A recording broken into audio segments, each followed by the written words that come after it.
Welcome to True Jamaica Buzz, news and entertainment with a buzz. There's a saying that goes something like this: a hard ears make for a soft ass. Who can hear them ever feel? The video that I just showed you is of an incident that took place on the riverbank in the riverside, Trout Hall River to be specific, where a group of individuals decided that they are going to do a cookout on the side of the river. They were warned by persons that live there that knows the river, that when the river come down, you do not want to be there. However, it seems as if they never hear, they never take no talk, and this is exactly what happened afterwards. Take a listen, take a look, and then I'll give my piece.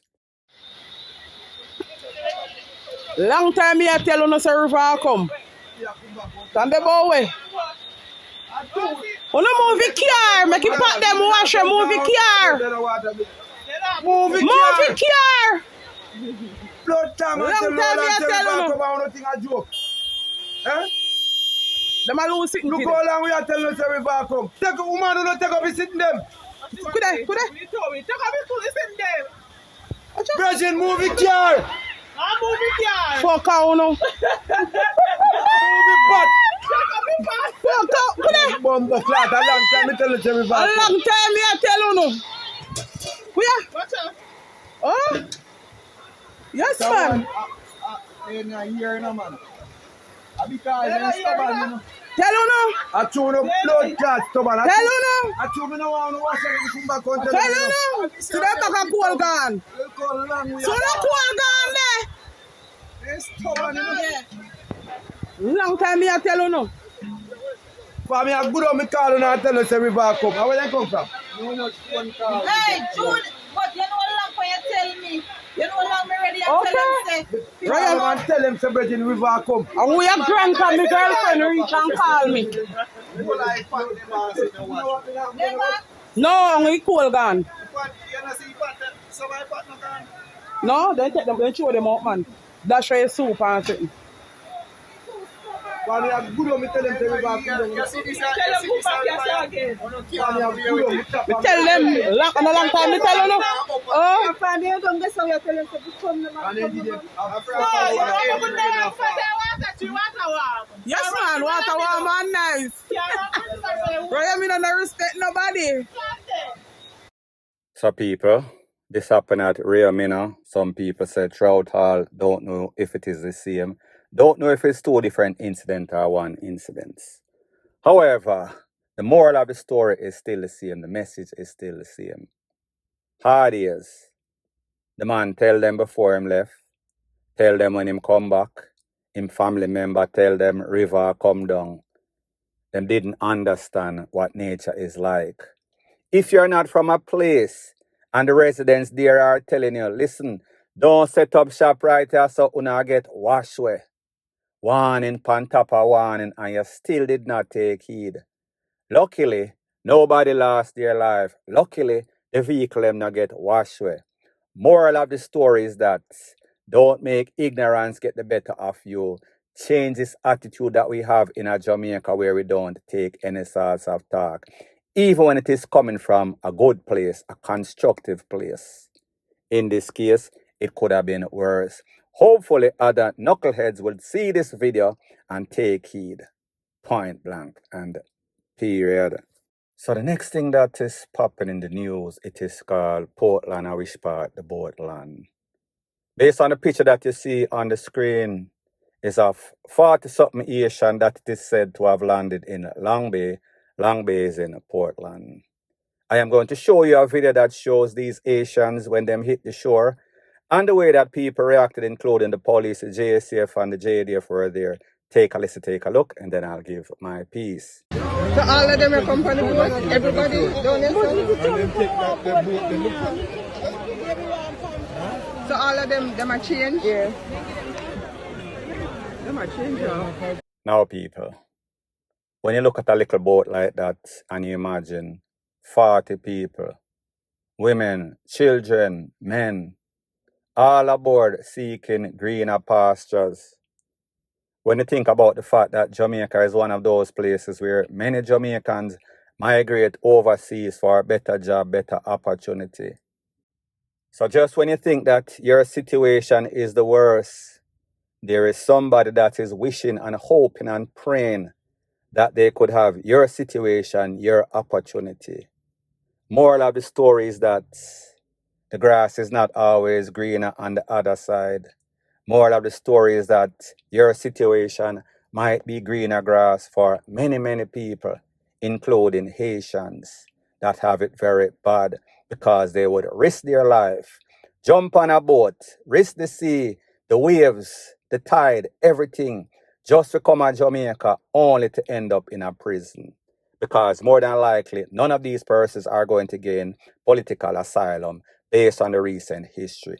Very sad situation, point blank and period. So the next thing that is popping in the news, based on the picture that you see on the screen, this youth's name is Andre Ingram. He is from a place known as Ainan Town that is in Clarendon. However, he decided to go to a next place to party and BS. However, he got himself in a whole bunch of problems. Based on information, it is said that this 41-year-old youth was at a party nice. Him decide say him and him friend them hype up under adrenaline of J-Ray and Neville. Wheel and pop off and blaze up some shots.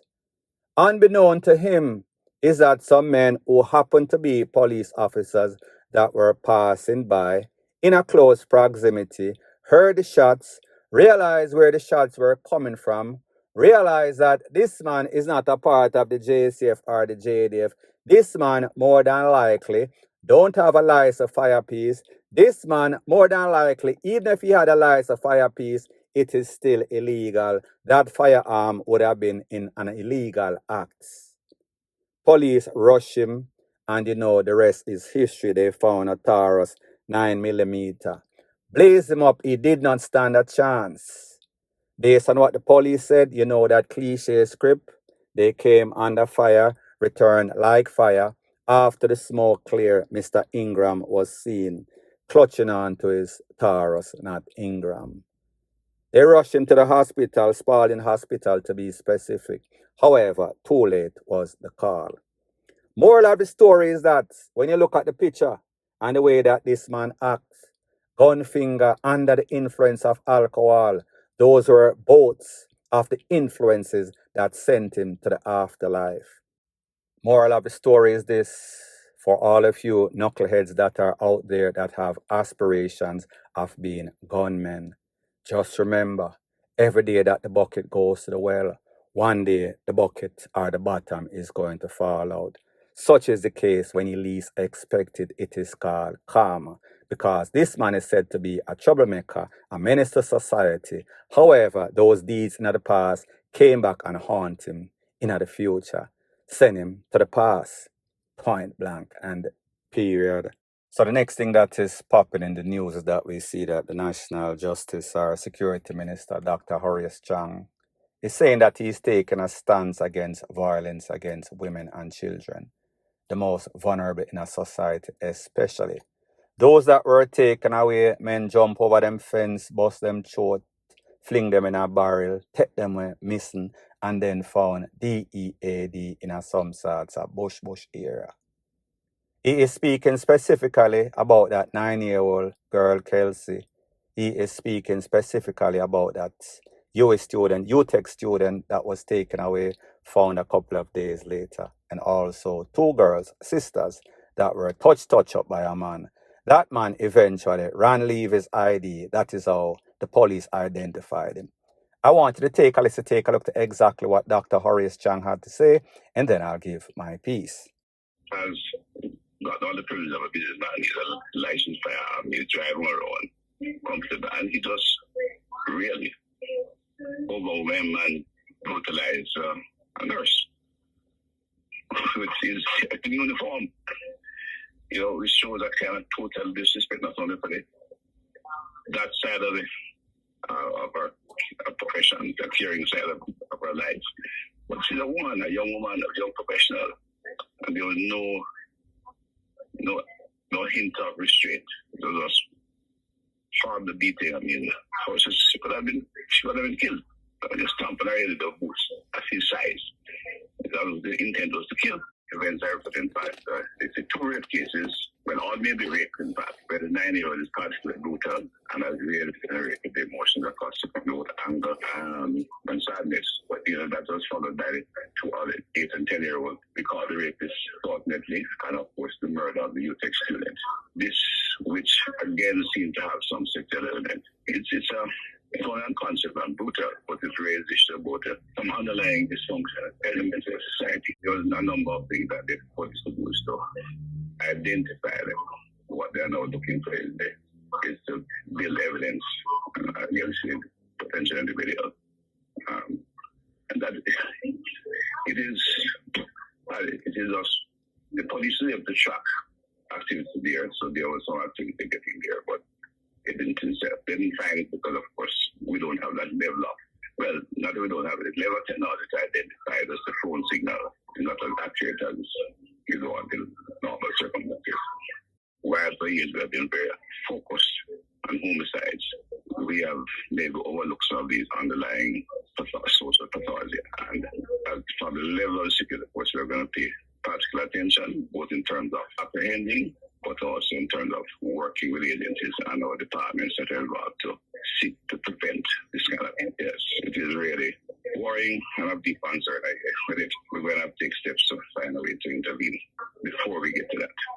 We are prepared to protect our society, especially women and children, of all, sector of society, but we have to take steps to prevent. So people, you heard what the minister had to say. He is speaking about the very disturbing trend that has been going on in Jamaica, wherein a whole bunch of women, young girl, is either getting missing and found dead or either touch up or both or all. I told you the instances in which he was talking about. 3 or 4 or 5 incidents back to back in which these young people or these women are being taken advantage of to the worstest extent.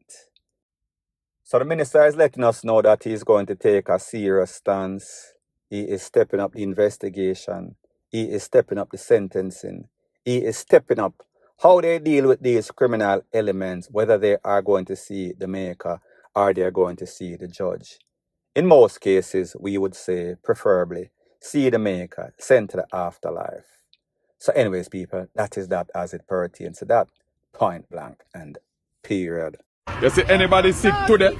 You see anybody sick today? You better don't go a doctor today. Don't go a doctor today. Bumbuckler. Don't go a doctor today if you're sick, You hear this? This is a downtown right now. We're there right now, downtown. Don't sick today and go a doctor today. Any you ever sick today you go dead, you hear?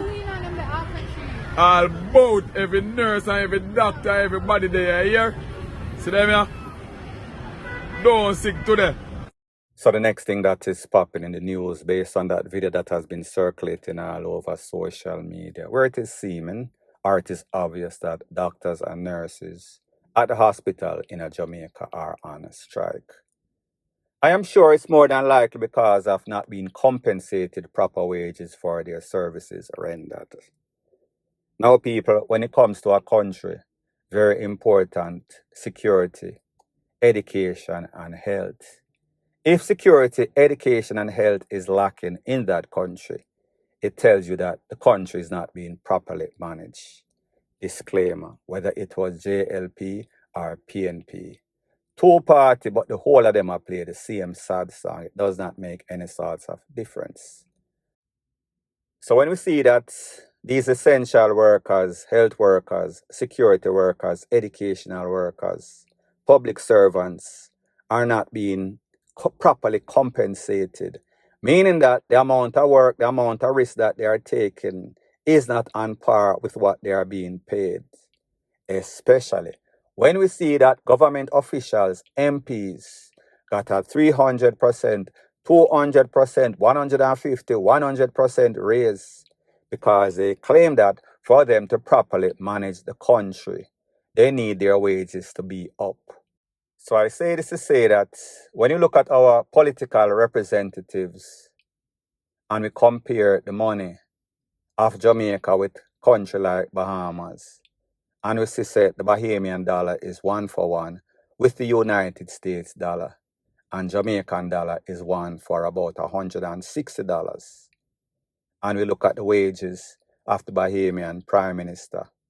And we look at the wages of the Jamaican Prime Minister. That makes at least 3 times what that of the Bahamian Prime Minister make. Same thing with the MPs, political representatives. Their pay is much better than that of the Bahamas. However, the Bahamas is doing way, way better economically. Make that make sense. And then when we see these doctors, these nurses struggling to get 5%, 10%, getting all sorts of promises, but like they say, a promise is a comfort to a fool. So the people realize that these promises are not being manifesting. So therefore, them decide to take it to the street. They decide to take it to an extreme measure. And based on how Jamaica is with people that crash and I get pie up on a daily basis, it is a very essential service that is going to be needed. And people are going to feel it. And the people that are going to feel it are persons like you and me. Because whenever any of those political representatives have a problem, them can jump on a plane and go to Miami and get treated for any sorts of medical ailment. Point blank and period. So anyways, people, thanks once again for checking out my video. If you appreciate videos like these, please show your appreciation by liking, commenting, sharing, and subscribing to my channel. That is how YouTube promotes videos like these to like-minded, sensible persons like yourself. Bless up.